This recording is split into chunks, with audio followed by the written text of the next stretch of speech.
সবার নাম প্রকাশ করা হোক। কার কানাডাতে বাড়ি আছে, কার বেগমপাড়ায় বাড়ি আছে, কে টাকা পাচার করেছে। তিনি বললেন তার মন খারাপ হয়েছে দেখে তিনি একসঙ্গে 10টা বাড়ি কিনেছেন। মাননীয় স্পিকার, আমাদের মন খারাপ হলে আমরা বড়জোর দোকানে গিয়ে 2-1টা শাড়ি কিনে থাকি। যখন শাকের করাত কাটে তখন এদিকেও কাটে ওদিকেও কাটে।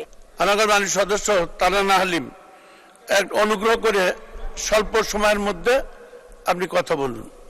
খুব স্বল্প সময়ের মধ্যেই কথা বলবো। বাম দিকে ছিলাম, এখন সহজ সুধা গেছি।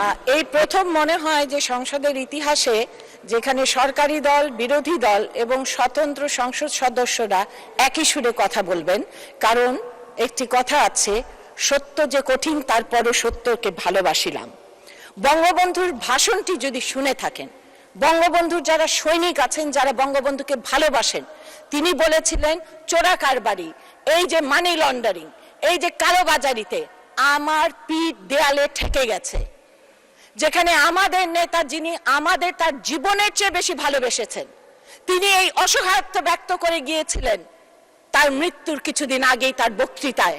আমরা যদি বঙ্গবন্ধুর সৈনিক হয়ে থাকি এবং সত্যিকারের সৈনিক হয়ে থাকি, 1টি টাকা ঘুষ খাবার সময়ও আমাদের মনের ভেতরটা চুরমার হয়ে যাওয়ার কথা, আমাদের তার পথ থেকে সরে যাওয়ার কথা। আমরা নিজেদের বঙ্গবন্ধুর সৈনিক হিসেবে দাবি করতে পারবো না, এমনটি চিন্তা করার কথা। এখন আমরা দেখি যে যার কথা বলা হলো এতক্ষণ, তিনি বললেন তার মন খারাপ হয়েছে দেখে তিনি একসঙ্গে 10টা বাড়ি কিনেছেন। মাননীয় স্পিকার, আমাদের মন খারাপ হলে আমরা বড়জোর দোকানে গিয়ে 2-1টা শাড়ি কিনে থাকি।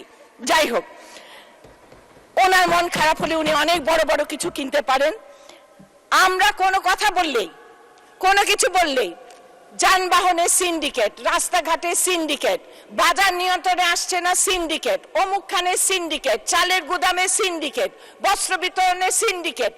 এই সিন্ডিকেট কারা আমরা জানতে চাই, নাম প্রকাশ করা হোক, আমরা শুনতে চাই। কাদের পানামা পেপারসে নাম আছে আমরা জানতে চাই, প্যারাডাইস পেপারসে কাদের নাম আছে আমরা জানতে চাই। এর কারণ হলো এটাই যে আমরা বঙ্গবন্ধুর আওয়ামী লীগ করি, আমরা তার কন্যার আওয়ামী লীগ করি। কাজেই আমরা চাই না যে 1টি 2টি 3টি লোকের জন্য আমাদের মতো যারা তাদের সমস্ত জীবন সততা এবং শপথ বাক্য রক্ষার জন্য ব্যয় করেছেন, তাদের গায়ে 1টি ফোঁটা কালি লাগুক। কাজেই আমি আহ্বান করব এই সংসদ থেকে যে সবার নাম প্রকাশ করা হোক। কার কানাডাতে বাড়ি আছে, কার বেগমপাড়ায় বাড়ি আছে, কে টাকা পাচার করেছে, কে কালোবাজারি করেছে, সবার নাম প্রকাশ করা হোক। মাননীয় স্পিকার, একটু আগে আমাদের পরম শ্রদ্ধেয় টাঙ্গাইলেরই লতিফ চাচা, ওনাকে চাচা বলে এটাকে উনি বলে গেছেন। আসলে আমাদের ইশতেহারে যদি দেখবেন গুড গভর্নেন্সের কথা বলা হয়েছে, সেই গুড গভর্নেন্সের মধ্যে কারাপশন ফ্রি গভর্নেন্স একটা আছে এবং কিভাবে টাকা পাচার রোধ করা যায় সেই কথাও কিন্তু আছেন। আমরা বিষয়গুলো অ্যাড্রেস করার জন্যই কিন্তু এই ইশতেহার প্রণয়ন করেছি এবং সেই অনুসারে আমরা কাজ করেছি।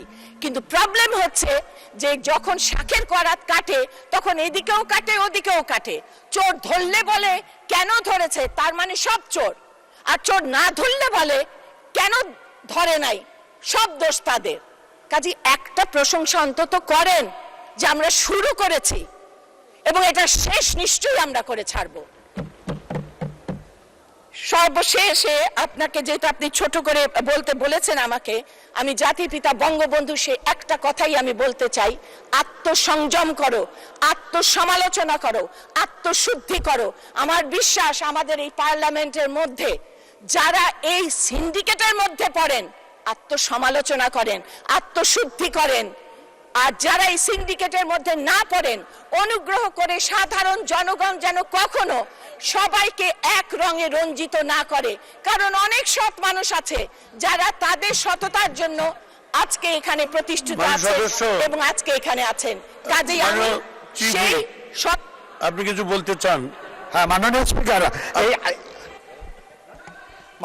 মাননীয় স্পিকার, আলোচনাটা কিসের উপর হচ্ছে আমি একটু ঠিক বুঝতে পারতেছি না, যে আপনি কিসের উপর এখন আলোচনা? এটা কি কোনো জেনারেল আলোচনা? এটা কি বাজেট অধিবেশন আলোচনা? পয়েন্ট অফ অর্ডার যদি থাকতে হয়, ঠিক পয়েন্ট অফ অর্ডার বলতে হবে কিসের উপর, এবং সেটার একটা সময় থাকবে। আপনি একটা পয়েন্টের অর্ডারের উপর যদি আধা ঘন্টা একজনকেই বক্তব্য করার সময় দেন, তাহলে তো সংসদের নীতিমালা, কার্যপ্রণালী, বিধি এগুলি কোনোটাই মানা হচ্ছে না।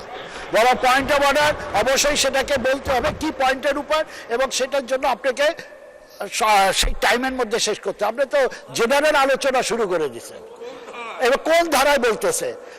তাই আপনাকে আমি অনুরোধ করবো যে পয়েন্ট অফ অর্ডার দেওয়ার, যেটা আমরা এখানে অনেক এমপিরা আজকে এখানে বসে আছেন, অনেকে মূল্যবান সময় আছে, কিন্তু আপনি যদি পয়েন্ট অফ অর্ডারের উপর সাধারণ আলোচনা শুরু করে দিচ্ছেন। ধন্যবাদ মাননীয় স্পিকার। চিফ হুইপ সঠিক কথাই বলেছেন, তবে পয়েন্ট অফ অর্ডারের নিশ্চয়ই আমাদের একটা আইন আছে, রুলস আছে, রুলস অফ প্রসিডিউর আছে। সম্মানিত সদস্যরা, অভিজ্ঞ সদস্য আছেন, তাদের তো সে অনুযায়ী কথাবার্তা বলা দরকার। এটা যদি সে দীর্ঘদিন পার্লামেন্টে পড়াশোনা বলা, সেক্ষেত্রে তো আমরা একটা রেওয়াজ তৈরি করেছি। তার মানে এই নয় যে আমি একটা বিষয়ের উপর বলবার জন্য আমি সময় ক্ষেপণ করব। আমার তো অনেকটা সীমাবদ্ধতা থাকে। কাজে আমি বলবো, আমাদের সরকারি দলের চিফ হুইপ আছেন, বিরোধী দলের হুইপ চিফ হুইপ আছেন, তারা তো মানে সদস্যদের সাথে ইন্টারাকশন, কাউন্সিলিং করতে পারেন। পয়েন্ট অফ অর্ডারে আমরা কে কি বলবো, কি বিষয় বলবো, আমরা চেয়ারের পারমিশন নেই, অনুমোদন নেই। আমরা একটা কনভেনশন তৈরি করেছি, সুযোগটা দেওয়া হচ্ছে, সুযোগের সদ্ব্যবহার করা দরকার। সবাইকে আমি আন্তরিক ধন্যবাদ জানাই। আমি আশা করি লাস্ট বক্তা তিনি বক্তব্য শেষ করেছেন। আমি এখন অনুগ্রহ করে এরপরেও মানে চিফ হুইপ কথা বললেন, আজকে পয়েন্ট অফ অর্ডারে আলোচনা এখানে শেষ।